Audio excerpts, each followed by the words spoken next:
Hello po, magandang hapon po sa ating lahat. Tayo po ay magsisimula na ng ating afternoon evangelism. Tayo po ay magsitayo lahat at maraming salamat po sa pagpunta dito sa lugar ng Subic Bay Lighthouse. Ayun po, so may mga kopya po dyan na ating lyrics. Kakatayin po natin ang dalhin siya kay Jesus. Yun po, hati-hati po sa copy. Alam ko po, bago lang po yung mga kantahin ito. Pero sa mga nakakaalam po ng kanta, pakilakasan na lang po. Maraming salamat. Ayun po, kantahin po natin ang dalhin siya kay Jesus.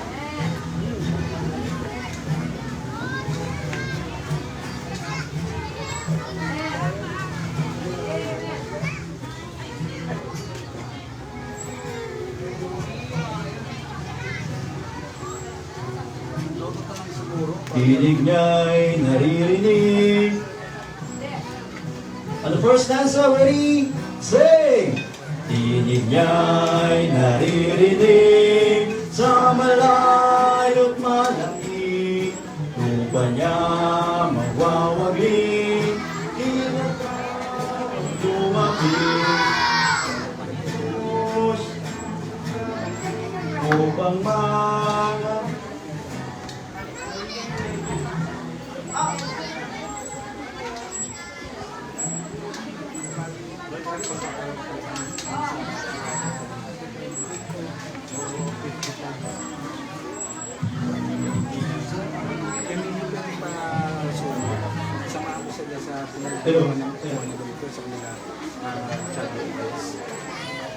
Sige po, awitin po natin yung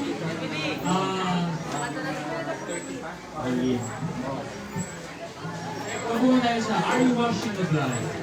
Yan, yun na po nakalagay. Are nahugasan na ba ng dugo? Nakita po ba lahat? Okay, ito po tayo sa nahugasan na ba ng dugo? ang iyong puso kaya'y nalinis na. Ano first verse, ready? Pwede na mo ba? Sing!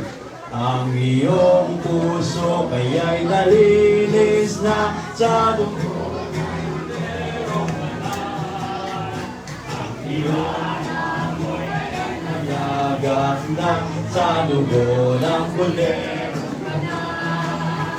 sana mong kay Rumi, nahugasan na ba sa dugo?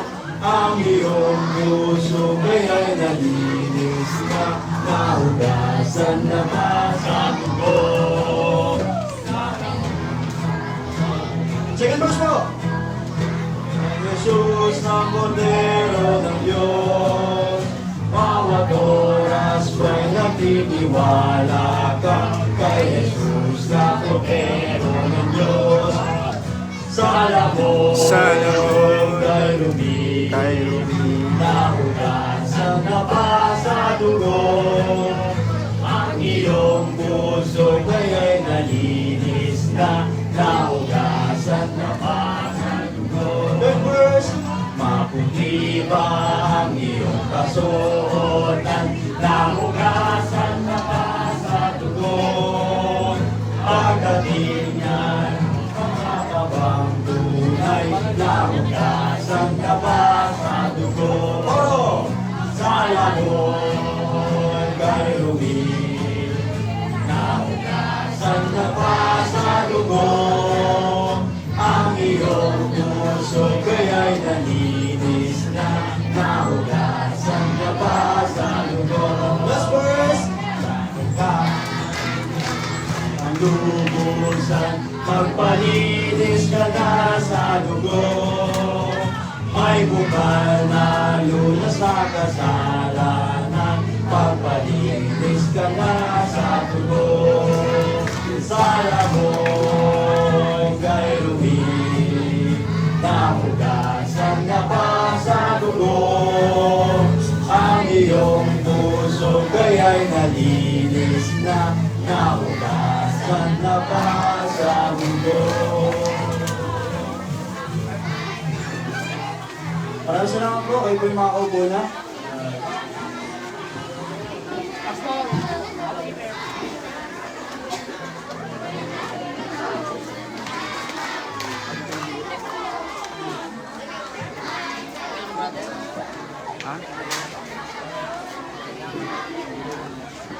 Magandang hapon po sa lahat. Kayo po ay welcome dito po sa ating evangelistic meeting. Pag sinabi po evangelistic, ito po ay pag-aaral sa Tanang Panginoon. Kami po ay nagpapasalamat at kayo po ay nagpapanak na bukalo sa kabilang medyo mainit ang panahon. Okay? So, sino hindi kayo nakakita mo? Wala pa kong building na ito matatamay. Ayan. So, maraming salamat. At nakita natin yung pagkilos sa Panginoon. At nagkaroon na tayo ng imprante. Opo, at ngayon ay nilalagyan na ng bubong. At pagka ito po ay nilagyan po ng bubong, magkakaroon na po tayo dito ng lingguhan na pagtitipon. So, Sunday, ate, punta na po kayo dito para tayo ay pumuri sa ating Panginoon. Ano po pangalan ko? Ako po si Pastor Tony Evangelista. At kami po yung ministeryo dito po sa ating branch na misis ko, si Sister Jeanette. At kasama po natin dito si Missionary Romy Celico. So sino po yung kasama natin? Si Missionary Romy Celico. So sino po ay missionary sa Malaysia. Sabi po yung salamat sa kanilang nag-identify ng section 4, lapuan, Brad, may bagong dumadating ha. Check mo, may bagong dumadating. welcome po tayo sa ating gawain. Salamat po sa nagpa-kiram ng upuan. Kanyang upuan. Sa inyong upuan natin, May daan daw, pwede ka lumabas doon. tayo. May daan doon.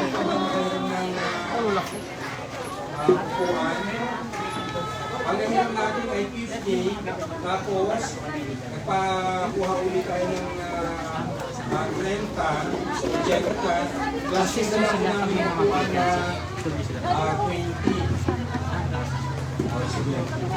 So siguro sa Lourdes, meron pa ng upuan mo ng 20, bali isang daan lang.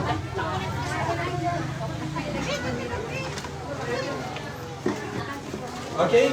Tayo po nagpapasalamat sa mga soul winners, soul winning volunteers po natin. Malapit pa sa Conway. Asan po sila?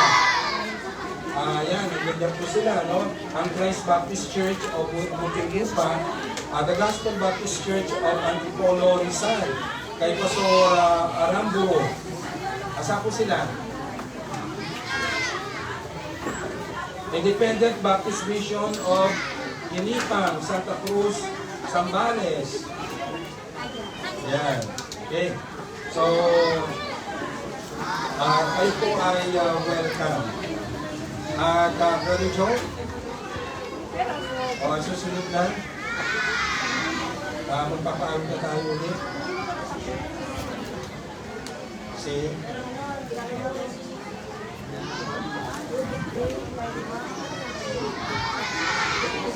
Sino po yung taga rito lang? Dito sa Bagatan, dito sa Kamay. Yan, taga Bagatan po. Sino yung mga yung hindi taga dito sa Bagatan? Ano pong lugar yung banda ron? Bagatan din. Looban. Okay. So, pakinggan po natin si Sister Jeanette. Sabi ko sa John, sa 1:16, gaya ng susulat, 1:16, sapagkat gayon na lamang ang pagsinta ng Diyos sa sanlibutan, kaya ibinigay niya ang kanyang bugtong anak, upang ang sinuman sa kanya sumampalataya, ay huwag magpahanap, tapos magkaroon ng buhay na walang hanggan. So So, awitin ko po ay pinamagatang Dakilang Pagmamahal. Siya'y namatay, hindi ko na mula magulit para po sa atin. So, yun po yung akali. Nakilala ko si Kristo nang siya'y aking tanggapin. Buhay ko'y kanyang binago, nagliwanag, nagniling. Dakilang pag-ibig ni Jesus, akong nagkasala ay tinubos. Dito sa lupa o sa langit man, siya'y aking pupurihin, lagi kong aawitin, dakilang niyang pagmamahal. O kahangahangang tunay na kaibigan si Jesus, langit ay kanyang nilisan upang tayo'y matubos. Dakilang pag-ibig ni Jesus, akong nagkasala ay tinubos. Dito sa lupa o sa langit man, siya'y aking pupurihin, lagi kong aawitin, dakilan niyang pagmamahal. Siya'y aking aawitin, lagi kong pupurihin, dakilan niyang pagmamahal.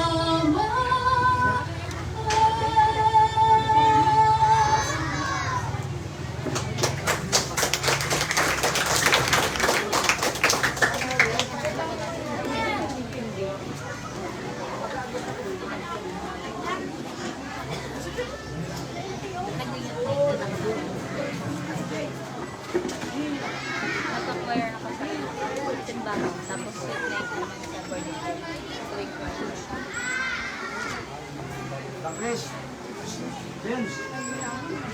Mga men po, first question na. Magandang hapon po sa ating lahat. We're from Christ Baptist Church, Muntinlupa City. At ang aming pumaawitin ay kailan pa.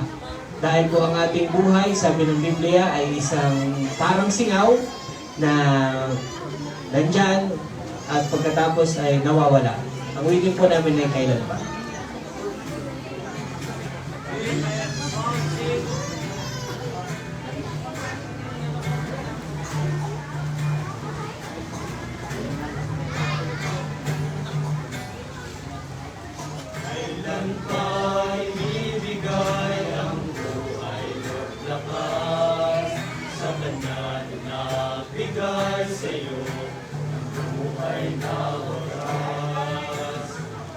Ang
Amen po. Amen to the Lord.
Amen. Magandang hapon po, kalibungan, at maraming salamat po sa Panginoon, at tayo po'y narito para po sa Panginoon, at tayo po'y aawit sa ating Panginoon, at buksan po natin ang ating pong mga hawak po dyan ng mga papel, dalhin sila kay Jesus, no? Tayo po'y tumayo at tayo po'y aawit sa ating Panginoon. Amen po. Please come po at tayo po iawit sa ating Panginoon.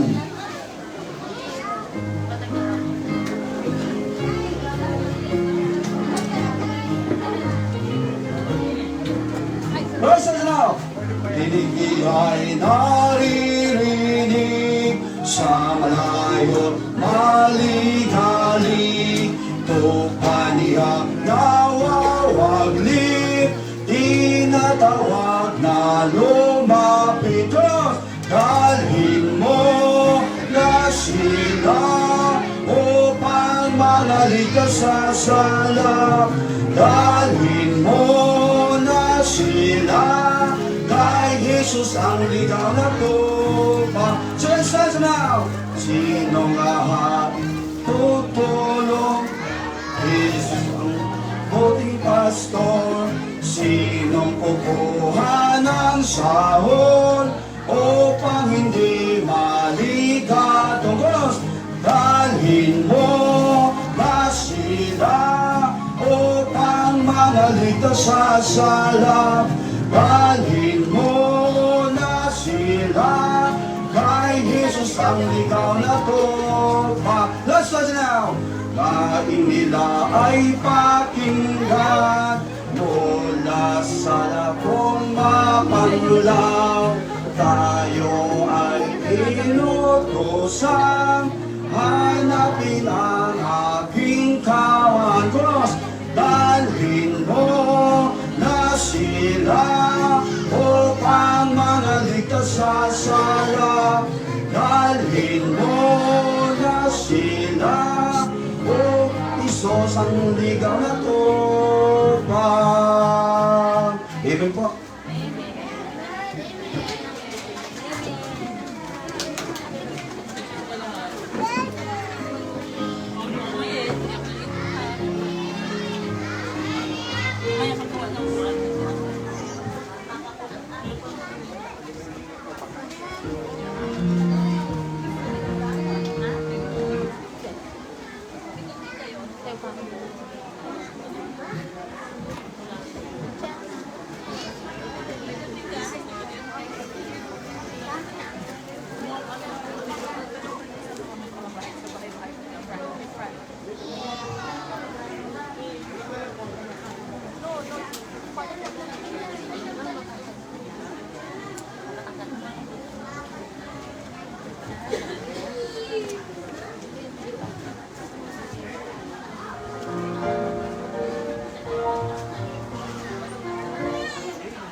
Magandang hapon po sa inyo lahat. Kagaya po ng sinabi ni Pastor Tony Evangelista kanina, siya pong aming senior pastor. Ako po si Missionary Romy Sirico. Pastor Romy Sirico, pero missionary po kami. Yung misis ko ni Vicky Sirico sa Malaysia. Malayo, Malaysia. Ito po ay bawal na bansa sa mga missionary. Kaya nga, nakalikod po tayo? Hindi natin pwedeng i-broadcast kasi sinabi ko na kung saan kami pupunta. Kasi Malaysia is a restricted access nation. Hindi po kami pwedeng pumasok doon bilang missionary. Kaya may ingat ako pag may public social media, hindi ako nagsasalita kung saan kami pupunta. Nasabi ko na eh. Mahirap na bawiin yun, di ba? So ang ating pag-aaralan ngayong hapon, totoo niyan, yung kanta kanina ng mga men, angkop na angkop sa ating paksa ngayong hapong ito. Kaya i-request ko ulit yung mga men natin mamaya, pagkatapos ng mensahe natin, aawit muli sila para awitin yung kanilang inawit, sapagkat angkop na angkop ito yung para magsisilbi sa atin as invitation. Diba? Kailangan kapag nakapakinig tayo ng salita ng Diyos, meron parating call to action. Alam mo yung call to action? May response ka dapat. Diba? Ang response ay ayon sa mensahe na ating napakinggan. Okay? Kaya ngayong umaga, pag-aaralan natin ang tungkol sa oras o panahon. Panahon. Yun kasi ang kanilang awit yung panahon. Di ba? Panahon. Pwede yung meron na pong ilang outline na nasa likod. No? Samantalang hindi pa naman nalalayo yung Mother's Day, gusto ko kayong batiin ng belated Happy Mother's Day. Sino sa atin dito mga mothers? Taas yung kamay ninyo. Mga mothers, yung mga lalaki, ibaba niyo yung kamay nyo. Okay? Kasi babae lang ang mothers. Happy Mother's Day. Belated Happy Mother's Day. Sa bawat mother na nandito ngayong hapon, bibigyan namin kayo ng isang plastic ng pansit canton. Diba? Token lang yun para maalala ninyo. Pag niluto yung kanton at kinain yung kanton, ito yung nakuha ko sa evangelistic Bible study. Di ba? Ang kanton daw ay ang pansit, pampahaba ng buhay. Totoo ba yun? Parati na pala ako kakain ng pansit para humaba ang buhay ko. Gaano kaya kahaba talaga ang buhay ng tao? Meron bang panukat? Meron bang sinabi sa Bible kung gaano kahaba o maaaring humaba ang buhay ng tao? Actually, may binanggit sa Biblia patungkol dito na ang buhay daw ng tao ay maaaring siyang aabot ng 60 and 10 years. 60 and 10 years. Ang score sa Bible ay 20 years. So, ang 3 times 20, 60 plus 10, 70 years old. Meron ba sa inyong 70 years old pataas nandito? Taas yung kamay nyo, 70 years old pataas. Wag na, hindi ka pa 70. 70 years old and pataas. Yan. Yung lahat ng 70 years old and pataas, makakatanggap kayo ng isang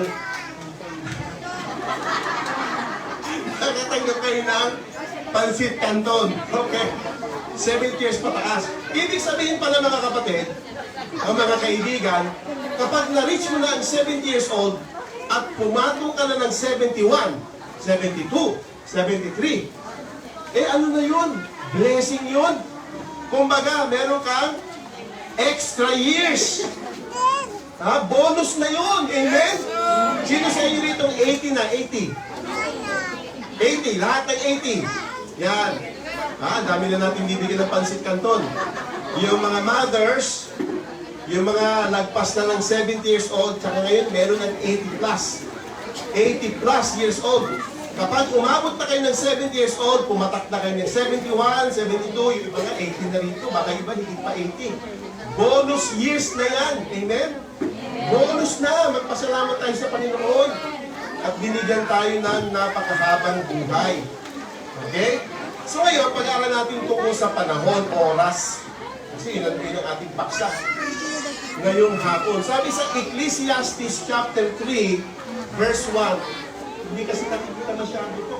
Pwede sana i-project. No? Meron mo tayong project? Wala na. Meron?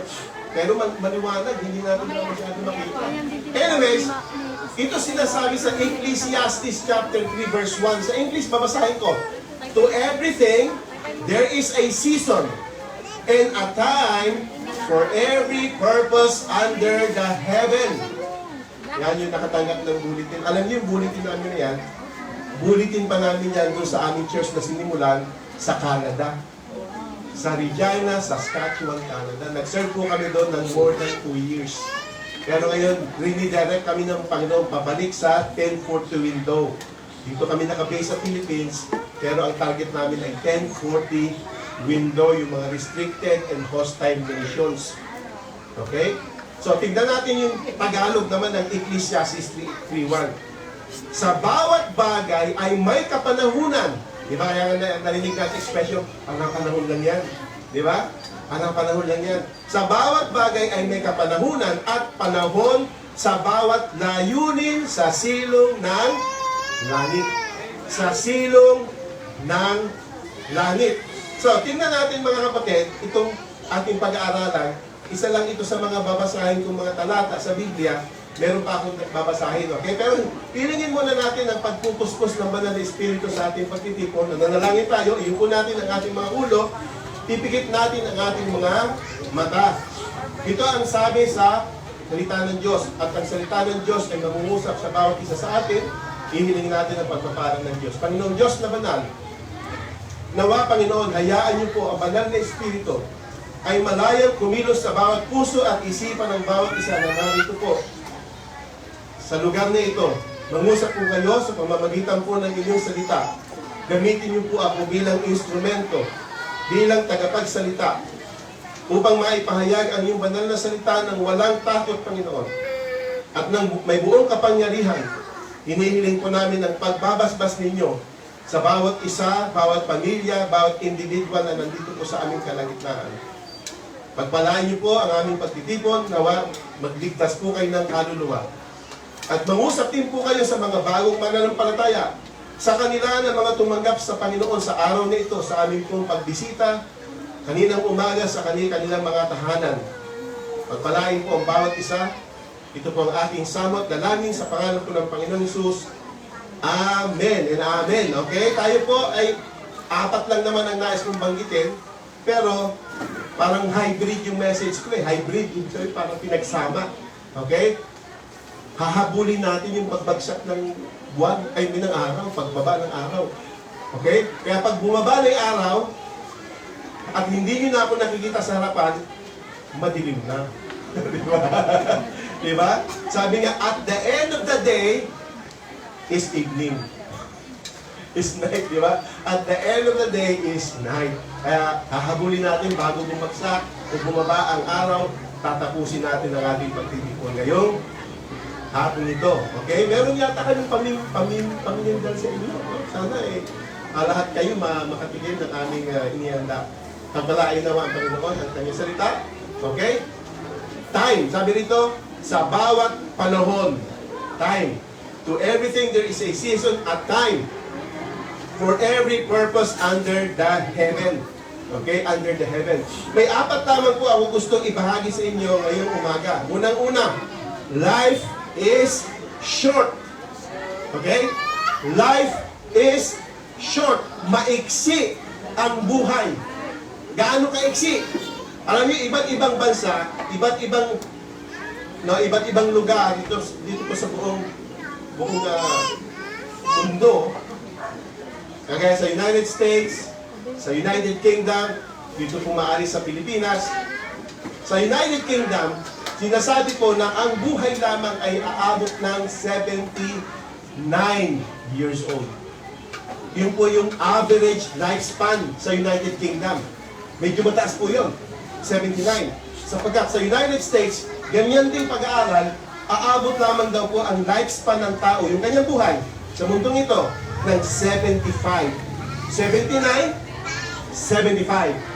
Sa Pilipinas kaya, sa palagay ninyo, ano kaya na maaaring aabot ang lifespan na average ng buhay dito sa Pilipinas?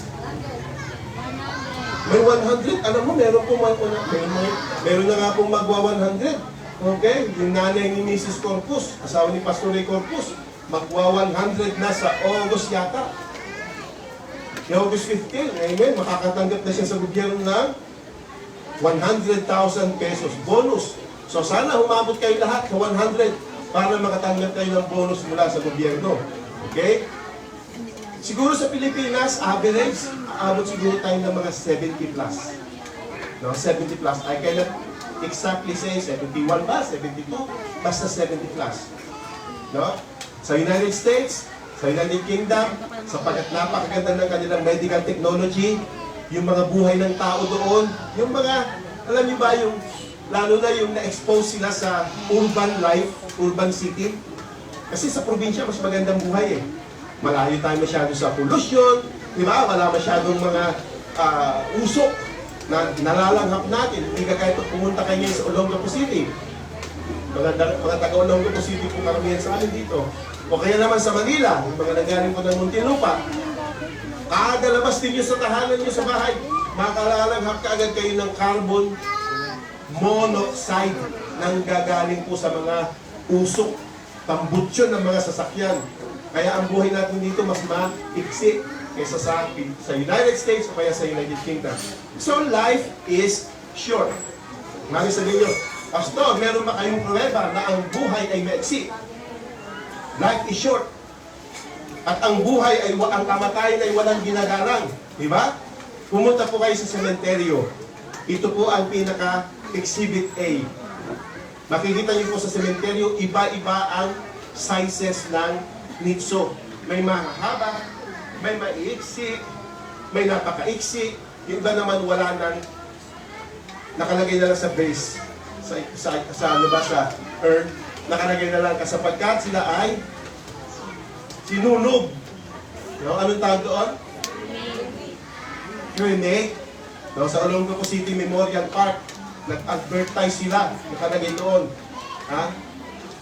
Nakalagay sa Olongapo City Memorial Park, sabi niya, "Our crematorium is now open to serve you." Nung nakita ko, natawa ko eh. Kung ito patalaspas na to. "Our crematorium service is now open to serve you." Naisip ko, na-realize ko, napaisip ako, siguro once you get in, you cannot get out. Kasi crematorium mo, di ba? Pag pinasok ko, hindi ka na makalabas.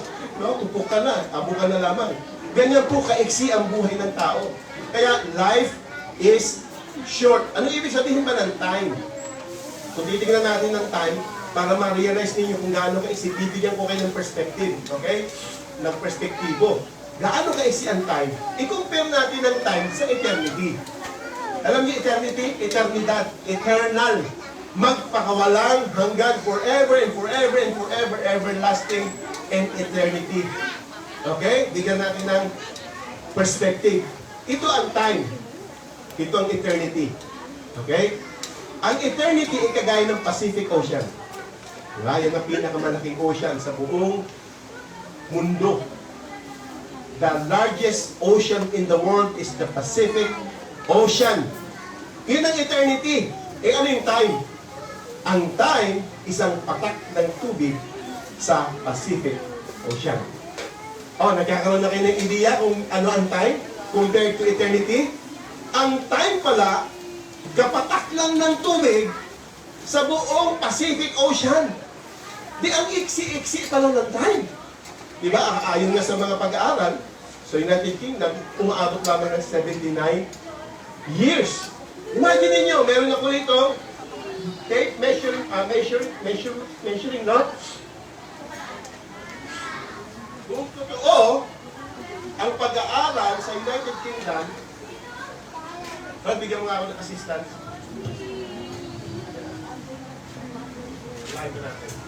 Kung totoo na ang pag-aaral na ginawa sa United Kingdom, ang buhay natin ay hanggang 79 years old lamang, ayon sa United Kingdom. Pwede na? Okay. Ganito lang kahaba ang buhay mo. 79 years. 79. Alam niyo ba ang pinakamalaking bahagi ng buhay natin? Pagtulog. Tulog, ang haba. Yan ang pinakamahaba. Alam niyo susunod? Pagkain. Pagtulog at pagkain. Ano pa yung susunod? Sa mga nag-aaral, estudyante, nag-aaral. Okay? Pagtatrabaho. Pagtatrabaho. Social media. Kasama yan. Pagsama-samahin nyo na yan. Pati yung inyong pagtira sa pagbabayad ng bills. Kunyari, magbabayad kayo ng bills sa 7-Eleven. Magbabayad kayo through GCash or through whatever system, no, ng platform. Pipila kayo ron ng haba, tagal-tagal mo sa bangko, ang haba. Pagsama-samahin nyo lahat yan. Pagkain, pagtulog, pagtratrabaho, pagpasok sa eskwelahan, pagpapahinga, no? At paggamit ng social media, lahat mga kapatid. Alam niyo kung gaano na lamang ang matitira sa buhay ng isang tao na nabuhay ng 79 years? Ito na lamang po.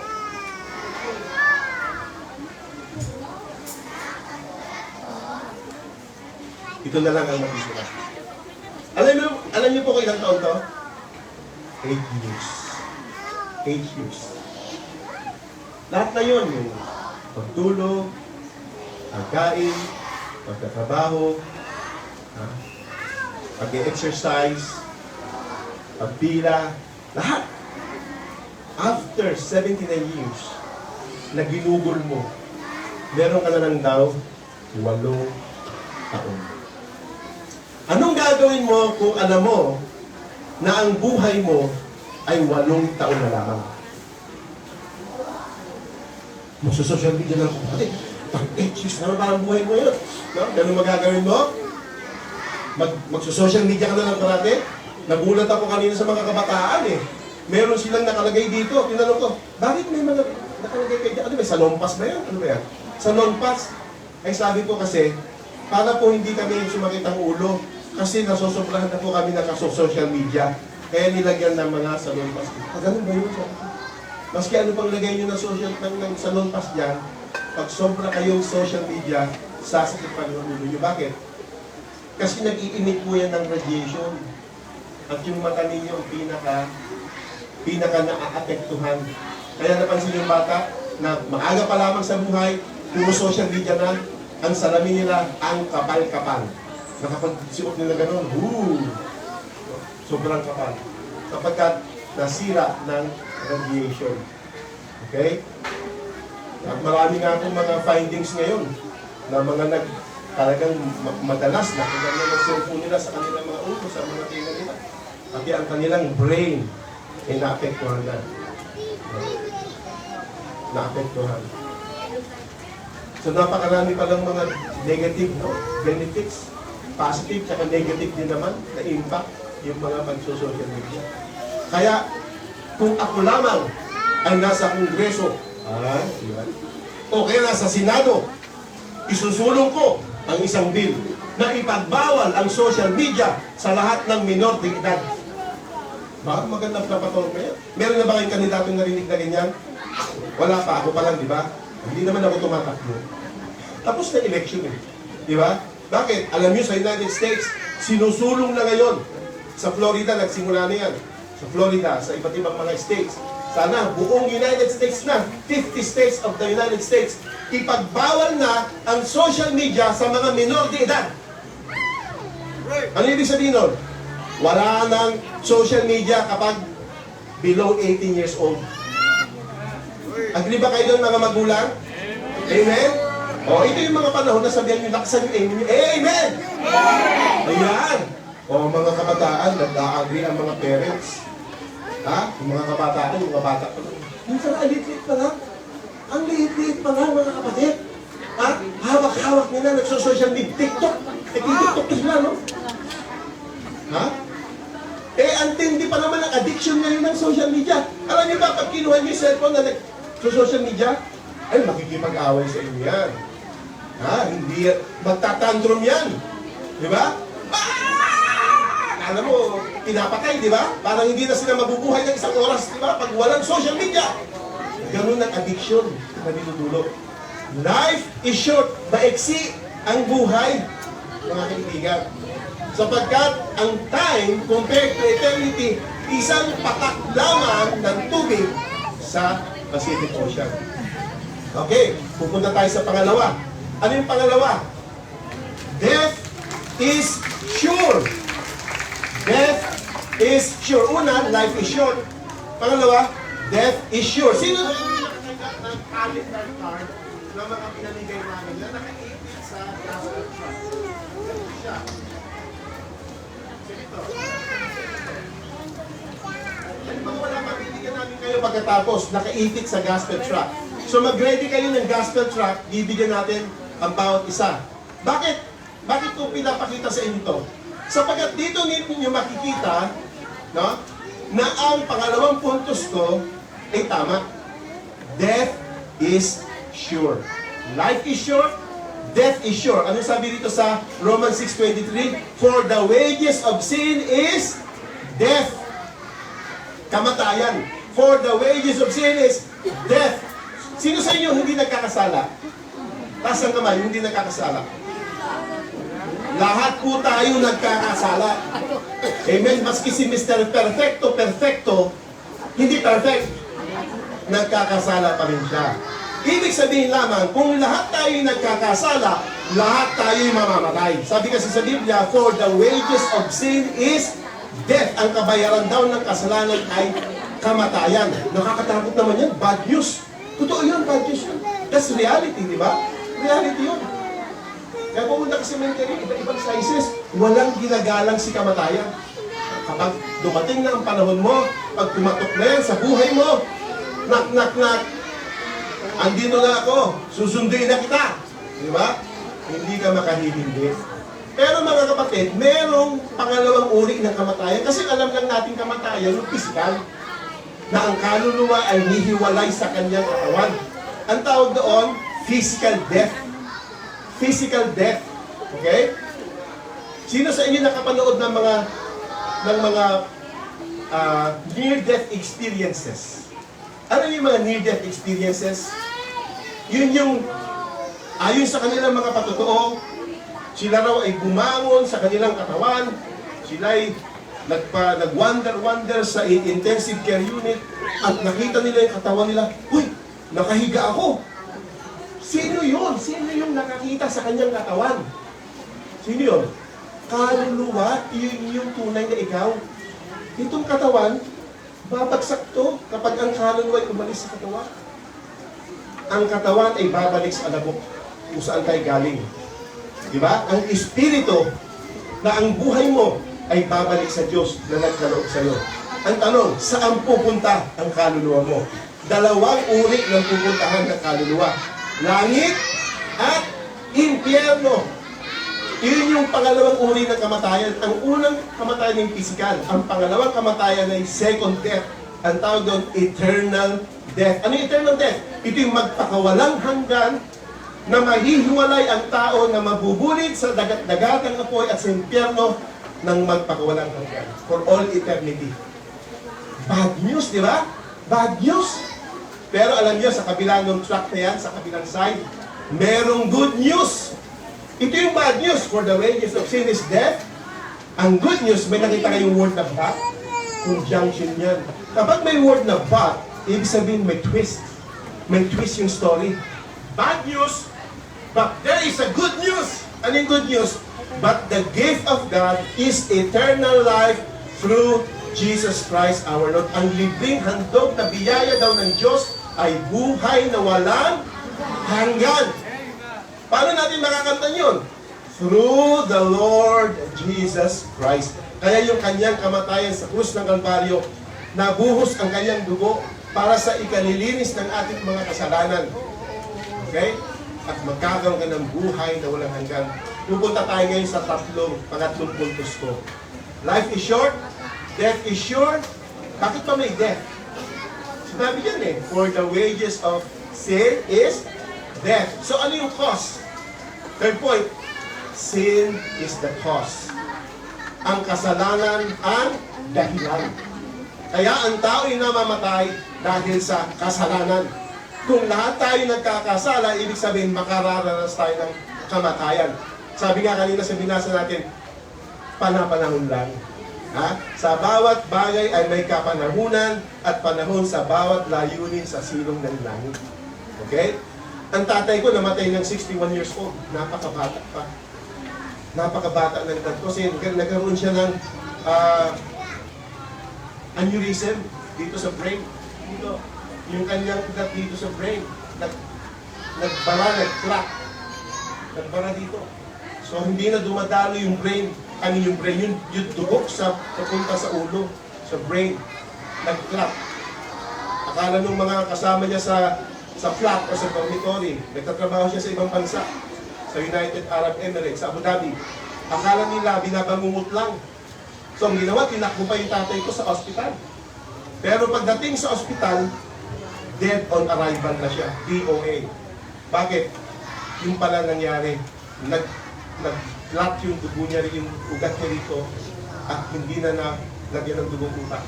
Kapag hindi na nagpo-flow ang dugo sa utak kaya sa puso, ano mangyari? Patay ka na. Kaya he was declared medically dead. Masaklap yun. Tragedy sa amin yun. Sapagkat siya lamang ang aming sole provider. Biro mo lahat kami, mga kapatid ko, nag-aaral pa ng college.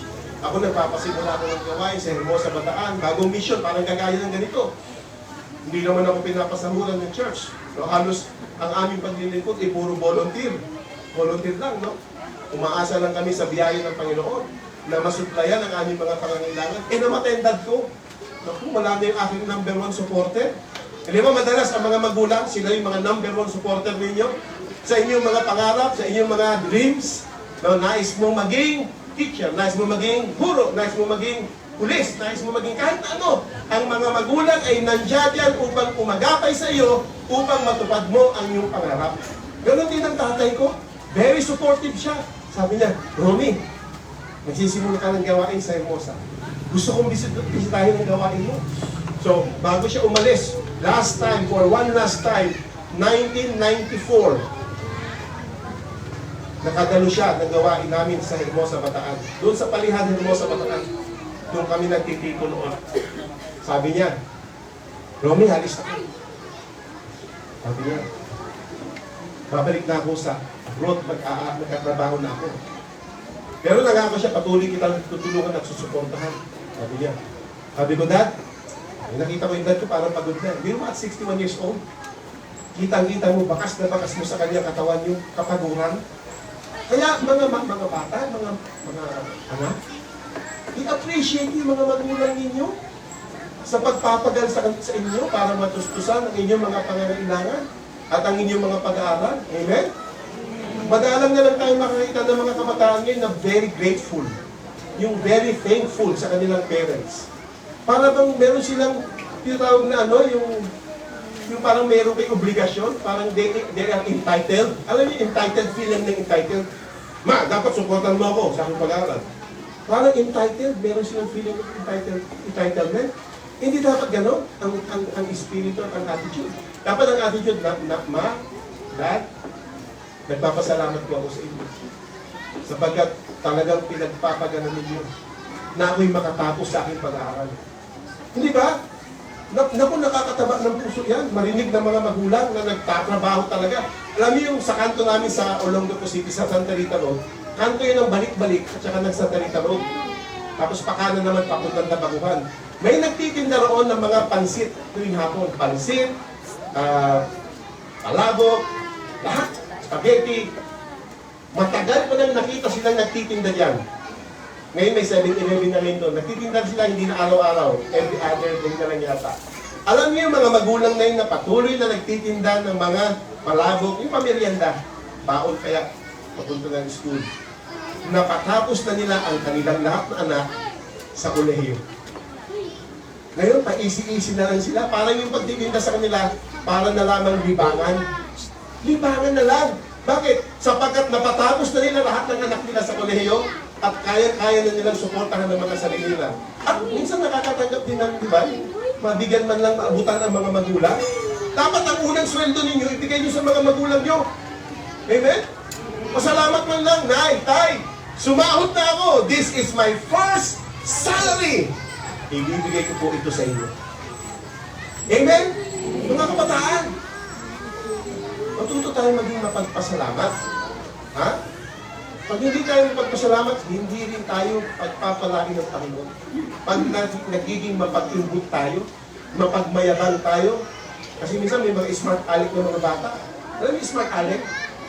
Yung pag nagkaganda, gumanda ng kanilang kalalagayan, parang nakalimutan na nila ang mga pagsasakripisyo ng kanilang mga magulang. Tama?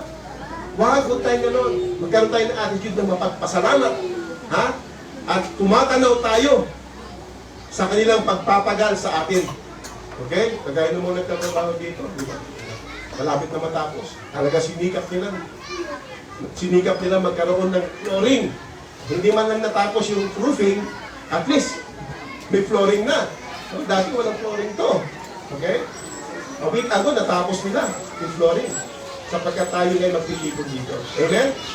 Kaya pag natapos yung building na ito, nagkabintana, nagkapituan, nagkabubong, napalitadahan, nalagyan ng electrical, ilaw, everything. Magkakaroon na tayo ng unang official service dito po sa lugar na ito. Ito po, special service kami ito. Okay? So yun po, sin is the cause. For the wages of sin is death. Kaya kasalanan ang dahilan kung bakit may kamatayan. Pero itong pang-apat, ano po yung pang-apat? Life is short, death is sure, sin is the cause. Sin. Kung ikay nagkakasala ng 3 lamang sa isang araw, alam niyo ba sa isang taon, ang kasalanan niyo mahigit 1,000. O kung ikaw ngayon, kagaya ng ginawa natin kanina, no? 79 years. Kung sa 79 years of your existence, sa iyong pagbubuhay ka, dito sa mundong ito, nabuhay ka sa mundong ito, 79 years, nagsimula ka magkasala ng 5 years old. Ano yun? Yun yung panahon na alam mo na yung tama at mali, pero pinipilit mo pa rin ang mali, yun ang kasalanan. Hindi ang kagaya ng mga maliliit na mawala pang mga isip. Hindi pa nila alam ang tama at mali. Pero pagdating ng 5 or 6, depende sa development ng tao eh. Minsan, 5 or 6 years old, alam na nila ang tama at mali. Pag sinabi na, huwag mong itutusok yung kamay mo dyan, makukuryente ka. Yung bata, alam niya, mali yung gagawin niya. Kapag pinagbabawal mo, gagawin pa rin niya, tutusok niya pa rin. Diba? Bakit? Sutil eh. Naughty. Diba? Ibig sabihin, may kasalanan na yan, nagkakasala na. Pero mo kung 79 years old ka ngayon, nagsimula ka magkasala ng 5 years old, ibig sabihin, meron ka ng 74,000 sins. Ano ang makapaglilinis sa 74,000 sins mo? Kabutihan mo? No. Umalig ka sa isang reliyon? Hindi. Umalig ka sa isang church? Religion ba magliligtas? Kabutihan ba natin? Hindi. Ang dugo lamang ni Jesus ang maglilinis sa ating mga kasalanan. Sabi nga, the only liquid that can cleanse all our sins is the blood of Christ. Kaya nga, the blood of Christ that was shed on the cross of Calvary, without the remission of sin, without the shedding of blood, there is no remission of sin. Wala raw paglilinis sa ating mga kasalanan kung hindi nabuhos ang dugo ng Panginoon sa krus ng Kalbaryo. Yun ang aking pang-apat na punto. Life is short, death is sure, sin is the cause, Christ is the cure. Kung ang sin ay sickness, ano ang cure sa sin sickness? Ang kasalanan ay parang isang karamdaman, sickness. Okay? Ano ang maaari lamang gumamot sa kasalanan ng tao? Si Yesu Cristo. Christ is the cure. Ha, mga kapatid? Life is short, death is sure, sin is the cause, but Christ is the cure. Maliwanag dyan sa binasa ko kanina. Sabi dyan, the wages of sin is death, but the gift of God is eternal life through Jesus Christ our Lord. Kaya sabi sa Biblia sa Romans 10:13, for whosoever shall call upon the name of the Lord shall be saved. Kung sino raw ang tatawag sa pangalan ng Diyos ay maliligtas. Whosoever, kahit sino sa atin dito, maliligtas kung siya'y tatawag lamang sa pangalan ng ating Panginoon Jesus. Kanina pong umaga, nagbisita po kami, nagkaroon kami ng saturation, nag-invite kami. Marami kami na-imbitahan, yan po yung fruits. No? Yung fruits ng aming labor. Lines ng Panginoon yung aming pagbahay-bahay kanina, pag-iimbita. Napakarami. Hindi lang mga magulang, pati yung mga bata sumama. Kaya imbis na wala tayong pangbata ngayon, nagkaroon tayo emergency. Pulungin natin mga kabataan doon, sa kabila. At somebody will teach the Bible to them. O, nandiyan sila ngayon kasama natin. Amen? Hindi na natin sila pinauwi. Excited sila eh. Sabi ko, next month pa tayo magkakaroon ng gospel class ulit. Kanada na yung assignment nila, no? Yung agamogram, yung may truth comes from God na may coloring. Next month pa. Okay? So, nagpapasalamat po kami sa inyo. Tawagin natin mga kalalakihan, awitin nila muli yung kanilang song number kanina bago ako magbigay ng invitation. Men, CBC, kanta kayo dito na kayo naman. awitin niyo muli yung kaninang inawit ninyo bago tayo magbigay ng invitation. Bibigyan natin ng bawat isa ng pagkakataon na tumawag sa pangalan ng Panginoong Diyos upang tayo magkaroon ng buhay na walang hanggan. Okay?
Kung hamon sa atin yung awitin na yan, kailan ka pa raw maglilingkod sa Diyos?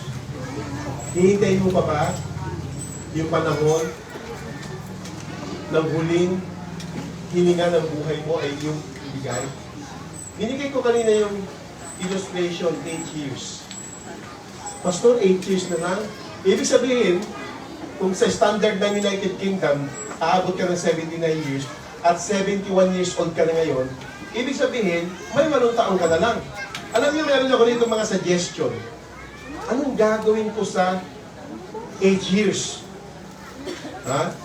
Hindi magsa-social media ng 8 years, ha? Wag. Ito ang mga suggestion ko. Meron ba kayong church life? Ano yung church life, pastor? Hindi meron kayong church community na kung saan tuwing araw ng linggo o kaya araw ng midweek service, may pinupuntahan kayo, kagaya ng ganito, na nagtitipon tayo, nag-aaral ng salita ng Diyos. Alam niyo, kung ilalagay niyo yung church life sa buhay ninyo, magbubul lang tayo ng 4 hours a week. 4 hours a week lang! Alam niyo ba mga kapatid, yung 4 hours a week na yon, yun yung ating ganang Sunday service or Sunday school, Sunday service, o kaya midweek prayer meeting, 4 hours lang! Alam niyo ba, yung 4 na oras na yon, it will be equivalent to 2 years. Kung aabot ka ng 79 years. Yung church life lang yun ha, yung pagkakalo sa church, pagpunta sa church, at pag-fellowship, pakikinig ng Bible study, yun yung una, church life.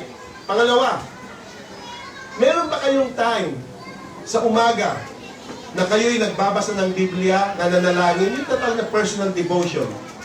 Alam niyo ba na kung kayo'y gugugo lamang ng 1 hour a day, 1 hour, magbabasa ng Bible, magpipray, may personal devotion kayo sa Panginoon. Mahalaga kasi yung relationship natin sa Panginoon.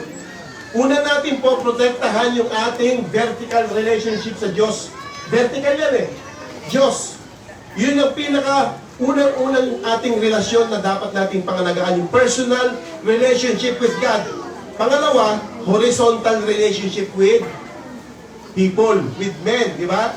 Men and with people, di ba? Yun muna, kaya may personal devotion kayo. 1 hour a day, alam niyo ba?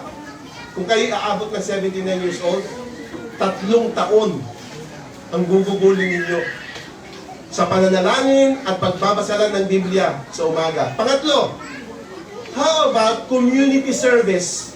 Yung service life. Meron ba kayong mga volunteerism sa community, sa barangay? Yung nagpa-volunteer kayo, kagaya nagpo-provide kayo ng paglilinis sa kalsada, tama?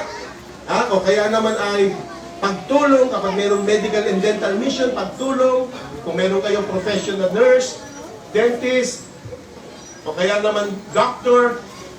Alam niyo, meron kaming medical and dental mission na ginanap kahapon sa Baito Elementary School. Sino sa inyo nakapunta roon? Amen, nakapunta sila roon. Amen, God bless you. Nung hapon, sa Candelaria naman, ang ginawa namin ni Mrs. ko, since patapos na yung sa bike, takbo kami ng Candelaria, nag-public bus lang kami. Sumakay lang kami ng minibus. Inabutan pa namin bago magsimula, nandoon, nauna pa nga kami. Ngayon, hindi kami nakasama sa Palawig at Candelaria. Isa sa mga nagkomento sa akin, Pastor, ito pong medical dental mission nyo, meron din po bang libreng paggupit ng buhok? Oh, sabi ko, magandang suggestion niya na. Bakit kaya next time siguro maganda magpagupit, libreng gupit na rin. Lalo na kung malapit ng school, yung pasukan ng school, para lahat ng mga bata, bagong gupit, pagpasok sa school. Ha? O kaya naman, ano pa? Pedicure, manicure, no? I-provide na natin lahat yan. No? Free services. Yung iba may massage pa, di ba? May namasahe pa sila. Massage chair. Reflexology. Sabi ko, maganda mga suggestion yan.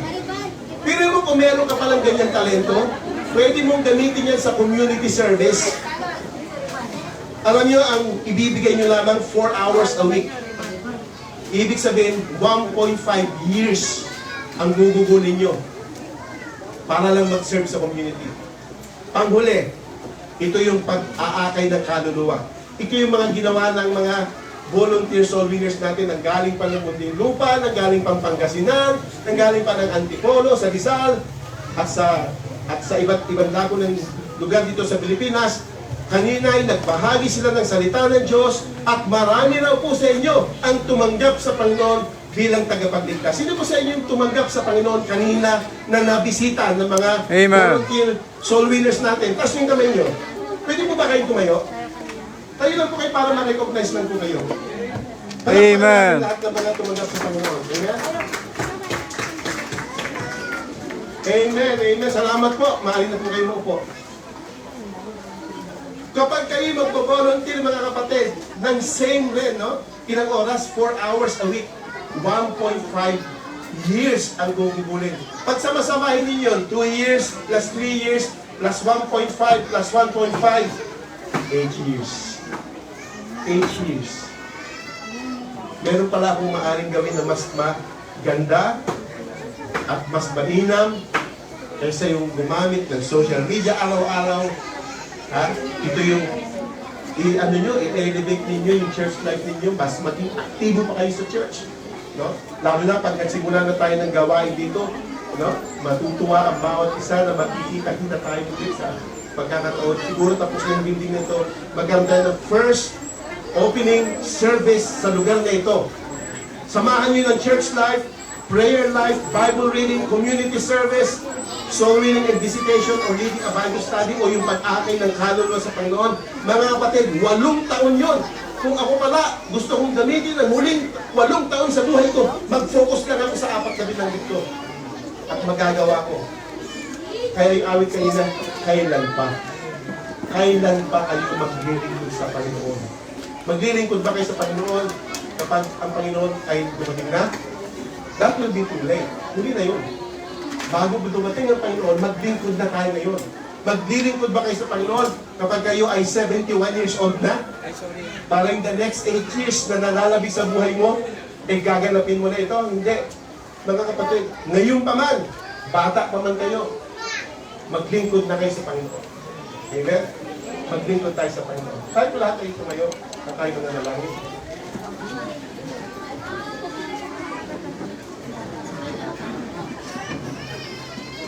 Binasa ko po sa inyo kanina yung nakalagay dito po sa calendar card. For the wages of sin is death, but the gift of God is eternal life through Jesus Christ.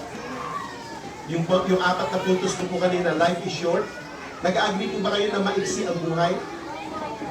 Death is sure. Tiyak ang kamatayan. Tiyak ang kamatayan. Either physical death or eternal death. Huwag naman sana eternal death. Kaya ang aming panalangin ngayon pa lamang, ngayong hapon na ito, magkaroon na tayo ng buhay na walang hanggan. Sa pamamagitan daw nino, sabi ito, but the gift of God is eternal life through Jesus Christ our Lord. Magkaroon tayo ng buhay na walang hanggan. Life is short, death is short, sin is the cause. Kaya ang kasalanan, matindi. Nagdudulot ito, hindi lamang ng kamatayan, minsan iyan yung nagiging dahilan kung bakit naghihiwa-hiwalay ang mga pamilya, ang mga magulang at ang mga anak na nag-aaway. Kasalanan ang dahilan. Pero ang Panginoon nagkasagutan sa ating kasalanan. Sa ating kasalanan, sa sakit ng kasalanan, the Lord Jesus Christ is the cure. Kung si Yesu Cristo lamang ang cure ng kasalanan, handa ba kayong tanggapin si Jesus ngayon na siyang magiging gamot sa inyong kasalanan? Siya ang magbibigay ng paglilinis sa inyong mga kasalanan at magkakaroon kayo ng buhay na walang hanggan at katiyakan na kung ang buhay ninyo ipapanaw sa mundong ito, kayo magkakaroon ng katiyakan ng langit. Amen? Tinanggap ko ang Panginoon December 20, 1987. Since that time, I knew then that I will go to heaven. I have known Christ since 1987. Ang desire ko namin, makilala niyo si Jesus ngayong hapon ito bilang inyong Panginoon at tagapagligtas. May mga nagtaas ng kamay tayo kung nanalangin, ipikit po natin ang ating mga mata. Iupo po natin ang ating mga ulo. Kung nais niyo po maligtas, kung nais niyo po magkaroon ng buhay na walang hanggan, sabi po sa salita ng Diyos, repent, magsisi sa inyong kasalanan. Believe, sampalatayanan si Jesus sa inyong puso, sa inyong buhay bilang inyong Panginoon at tagapagligtas. At tanggapin natin ang libreng handog na biyaya ng Diyos. Walang iba kundi ang buhay na walang hanggan na ipinagkakaloob ng Panginoon. Tanggapin natin si Jesus sa ating puso. Mangyari po, sundan niyo lamang ang panalangin ito. Sundan niyo po ang panalangin ito. Dakilang Diyos, inaamin ko po na hindi ako maliligtas sa pamamagitan ng mabubuting gawa o pag-alib sa isang relihiyon, kundi sa pamamagitan lamang ni Jesus na namatay sa krus ng Kalbaryo, nabuhos ang kanyang dugo para sa ikalilinis ng aking mga kasalanan. Patawarin niyo po ako, Panginoon, sa aking mga kasalanan. Ako po'y naniniwala na si Jesus ay isinilang, namatay, inilibing, at nabuhay na maguli para sa aking kaligtasan. Tinatanggap ko po si Jesus at ang kanyang libreng handog na buhay na walang hanggan. Salamat po sa buhay na walang hanggan na aking tinanggap sa hapong ito. Sa pangalan ni Jesus, Amen. Praise the Lord. God bless you all. Pastor Tony, please come. Ama, pumupo na kayo. Meron pong sandali lamang na